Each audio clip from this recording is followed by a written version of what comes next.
જો મિત્રો આટલી ટેસ્ટી મીઠાઈ ખાવા મળી જાય તો ખરેખર મોજ પડી જાય. અને ખાસ બાબત તો એ છે કે આપણે ગેસ ચાલુ જ નથી કરવાનો. ગેસ ચાલુ કર્યા વગર ફક્ત ને ફક્ત 3 થી 4 મિનિટની અંદર આ ટેસ્ટી એકદમ સુપર સોફ્ટ મીઠાઈ બનીને તૈયાર થઈ જશે. નથી દૂધ, નથી માવો, મિલ્ક પાવડર, ખાંડ કે ગોળનો ઉપયોગ કર્યા વગર આટલી સરસ મજાની ટેસ્ટી મીઠાઈ ક્યારે નહીં વિચાર્યું હોય.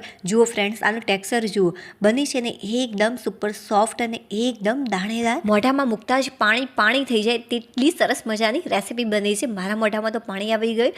વાવ ફ્રેન્ડ્સ, ખરેખર સુપર બની છે. તો ચાલો બનાવવાની શરૂઆત કરી દઈએ. તો ફ્રેન્ડ્સ, આ માટે એક પરફેક્ટ માપ હોવું ખૂબ જ જરૂરી છે. તો આ માટે સૌથી પહેલાં 1 વાટકી ભરીને મેં સાકર લીધી છે. જે ખાંડ છે મિત્રો એ ઝેરી હોય છે, બટ જે સાકર છે એ આપણા શરીર માટે થોડીક ફાયદાકારક બની રહે છે, ખાસ કરીને ઉનાળામાં જે હાથ પગના તળિયા બળે છે, જો સાકર તમે ખાશો તો એ લાભદાયી બની રહેશે. તો 1 વાટકી ભરીને મેં મિક્સર જારની અંદર સાકર લીધી છે.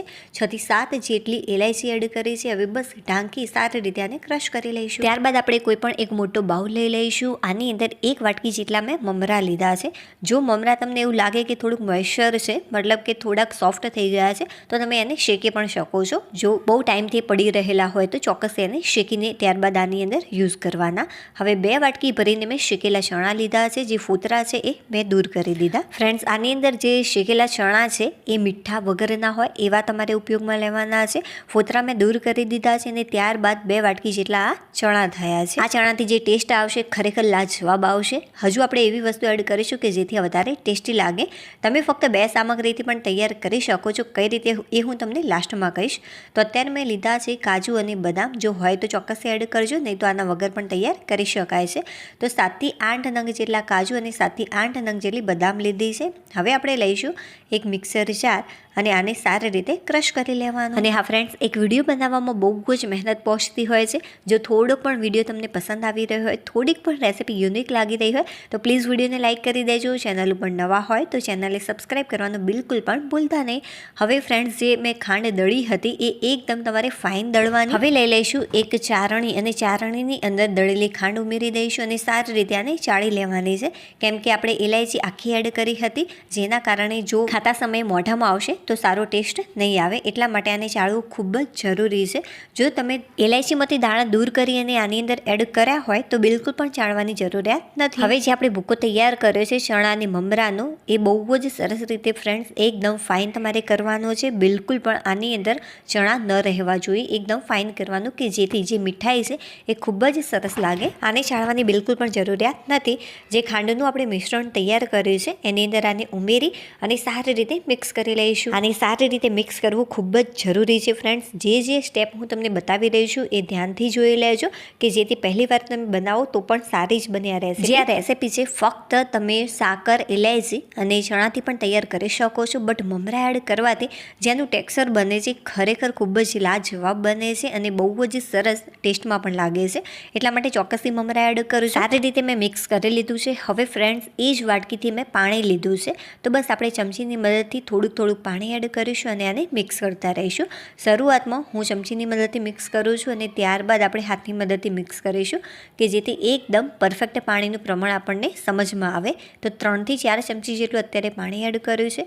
સારી રીતે એકવાર મિક્સ કરી લઈશું. જો તમે ફક્ત ચણાનો ઉપયોગ કર્યો હશે તો ખૂબ જ ઓછું પાણી આની અંદર જશે. અને હા, મમરા એડ કર્યા હશે થોડાક વધારે પ્રમાણમાં જો કદાચ એડ કર્યા હશે તો વધુ પાણી પણ ઉપયોગમાં જઈ શકે છે. બટ અત્યારે એ જ વાટકીના માપથી કેટલું પાણી યુઝ થાય છે એ હું તમને શીખવાડી રહી છું. એટલા માટે જે આ માપ છે એકદમ પરફેક્ટ જ આવશે. ચાલો હવે હાથની મદદથી સારી રીતે મિક્સ કરી લઈશું કે જેથી કેટલો કઠણ લોટ આપણે તૈયાર કરવાનો છે એનો આઈડિયા આવે. જો કદાચ વધારે પડે તો સોફ્ટ થઈ જાય તો શું કરવાનું, વધારે પડે તો હાર્ડ થઈ જાય તો પણ શું કરવાનું, એ બધી જ માહિતી હું તમને લાસ્ટમાં આપીશ. તો ફ્રેન્ડ્સ, ફાઇનલી જે લોટ છે એ તૈયાર છે અને આની અંદર જે પાણીનો ઉપયોગ થયો છે એ અડધી વાટકી કરતાં થોડુંક વધારે મેં આની અંદર પાણી એડ કર્યું અને સરસ મજાનો લોટ તૈયાર થઈ ગયો છે. અને પા વાટકી જેટલું પાણી બચી ગયું છે આની અંદર. જુઓ, આ ટાઈપનો લોટ મેં તૈયાર કર્યો છે. રોટલી ટાઈપ આપણે રાખવાનો છે. બહુ વધારે પડતો કડક પણ નથી રાખવાનો અને બહુ સોફ્ટ પણ નથી રાખવાનો. જો કદાચ વધારે પડતો સોફ્ટ થઈ જાય તો થોડીવાર માટે તમારે આને ફ્રીઝમાં મૂકી દેવાનું. આમ કરવાથી સરસ મજાનું કડક થઈ જશે. અને વધારે પડતો કડક હોય તો થોડુંક પાણી એડ કરી દેવાનું. તમે પાણીની જગ્યાએ દૂધનો પણ ઉપયોગ કરી શકો છો. હવે બસ અત્યારે મેં લીધું છે એક બટર પેપર, થોડુંક આપણે ઘી આ રીતે લગાવી દઈશું. તમે ઘી વગર પણ તૈયાર કરી શકો છો, નહીં લગાવો તો પણ ચાલશે, બટ મારે એકદમ પરફેક્ટ શેપ તમને બતાવવાનો છે એટલા માટે હું લગાવી રહી છું.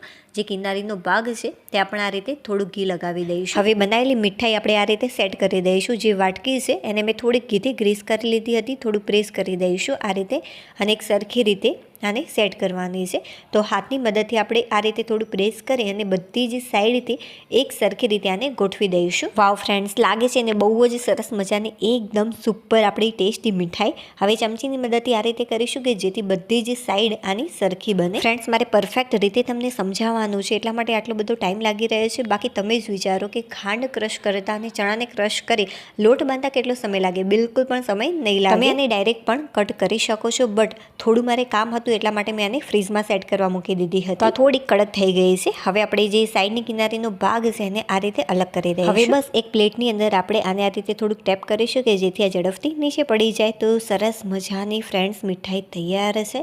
મારા મોઢામાં તો પાણી આવી ગયું અને જોઈને, અને ચણાથી બનાવી છે કે જેથી આ ઝડપથી બની જાય અને સારી પણ લાગે. હવે આને ફ્રેન્ડ્સ આ રીતે કટ કરી લેવાની કે જેથી ઇઝીલી કટ થઈ જાય. સૌથી પહેલાં ચોરસ ટુકડાઓમાં અને ત્યારબાદ આ રીતે આપણે કટ કરીશું ફરીથી કે જેથી સરસ મજાનો આનો શેપ બની જાય. લાસ્ટમાં ફ્રેન્ડ્સ સૂર્યપ્રકાશમાં તમને આનું રિઝલ્ટ બતાવું કે જે રેસીપી છે કેવી બને છે ને ફ્રેન્ડ્સ એકદમ સુપર સોફ્ટ. મેં લીધો છે યલો ફૂડ કલર, આ રીતે આપણે થોડું ગાર્નિશિંગ કરી લઈશું. થોડુંક આ રીતે લગાવી દીધો છે અને ત્યારબાદ પિસ્તાની કતરણ અને બદામની કતરણ આને ગાર્નિશ કરીશું. જો ફ્રેન્ડ્સ સૂર્યપ્રકાશમાં આનું ઓરિજિનલ રિઝલ્ટ બને છે ને એકદમ ટેસ્ટી મીઠાઈ. ચાલો હવે આપણે ફરીથી મળીશું એક નવી ટેસ્ટી રેસીપી સાથે. વિડીયો પસંદ આવે તો લાઈક કરી દેજો, ચેનલને સબસ્ક્રાઈબ કરવાનું બિલકુલ પણ ભૂલતા નહીં. બાય.